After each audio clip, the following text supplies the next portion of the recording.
పూరా లోకల్.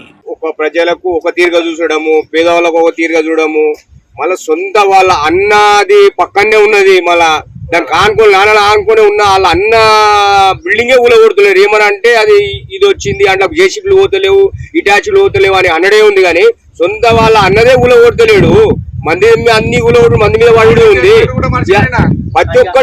ప్రతి ఒక్కటి చేంజ్ చేయడం అంటే ఇప్పుడు కాంగ్రెస్ వచ్చింది. ఎందుకంటే అప్పుడు ఏదో మీకు 6 పాలసీ ఇస్తాం, అది ఇస్తాం, ఇది ఇస్తామని ఆడపిల్లలకు బస్సు ఫ్రీ అని చెప్పేసి ఏదో ఆడపిల్ల టకాటానికి ఉద్దేశ టకాల నువ్వు వచ్చినావు ఇప్పుడు. కానీ పెద్ద ఏం బీకేది లేదు, నువ్వేం బీకవు కూడా. ఏం చేసినా ఈ 6 నెలల అయిపోయింది, ఇంకొక 6 నెలలు కూడా నువ్వు ఉంటావా పీక్తావా కూడా తెలియదు. కానీ ప్రజల దృష్టిలో గరీబులకు అందరి దృష్టి నీ మీద పడ్డది. నువ్వు జల్దీ పోతావు. ఒక్కొక్క పేదలు ఏడుస్తున్నారంటే వాళ్ళ బాధ తట్టుకోలేని బాధ ఉంది. చూడండి రేవంత్ రెడ్డి గారు, సీఎం గారు, మీరు చెప్పేది నేను ఒకటే, నేను ఒక పేదోడిని, నాకు కూడా ఒక గుంట భూమి లేదు.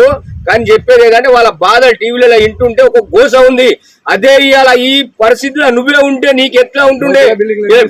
ఇవాళ మోగిలే కాడా, ఇవాళ మోగిలే కాడా దానికి ఏది మన వాగు కానుకొని కట్టిర్రు. వాగు గట్టిగా వస్తే బిల్డింగ్ మొత్తం వాగులకి వెళ్ళిపోతాయి, అన్ని వాటర్ వస్తుంది.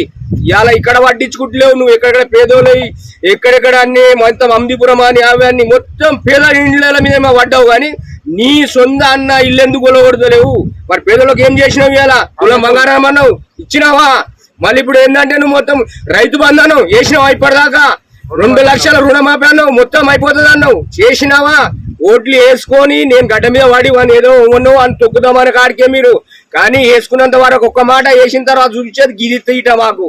కానీ బాగా గుర్తించుకోండి, మీరు వచ్చే ఎలక్షన్ కాగా కూడా ఉండరు. ప్రజలను అందరినీ సమానంగా గరీబోని ఉండని సమానంగా చూస్తేనే కానీ నువ్వు మళ్ళీ నెక్స్ట్ టైం. లేకపోతే ఆల్రెడీ ఉండవు నీవు అయితే మొత్తం మీద పోతావు. ఇక చెప్తున్నా ప్రజలుగా గరీబ్ ప్రజలు మాత్రం చాలా వాళ్ళు ఎక్కడెక్కడో బతికినకు వచ్చి రేపులు వేసుకొని ఉన్నారు. హైడ్రా మీద ఏమనిపిస్తుంది? పేదవాళ్ళే కూల్చేస్తున్నారని పెద్దవాళ్ళే కూల్చేస్తలేరు అనిపిస్తుందా? రేవంత్ రెడ్డి గారి అన్నలు ఉన్నాయి, అలా వాళ్ళ లీడర్లు ఉన్నాయి, అందరు ఉన్నాయి. అంటే మిగతా పార్టీల లీడర్లు కూడా ఉన్నాయి కదా? మిగతా పార్టీల లీడర్లు కూడా ఉన్నాయి. కానీ కొన్ని మిగతా పార్టీల లీడర్ల మీద ఎక్కువ పడుతుంది. కాంగ్రెస్ ప్రభుత్వం లీడర్ల మీద ఎక్కువ పడతలేరు. మొత్తము వాళ్ళకి ఏవో వ్యతిరేకంగా మాట్లాడుతున్నారో వాళ్ళని అంగ దొక్కేస చేస్తున్నారు. ఈ పేదలను గుడవకపోతే వాని కూడా గుడవరు అన్నట్టు మొత్తం వాళ్ళే మాత్రం అక్కడనే స్టాప్ పెట్టుకుంటారు.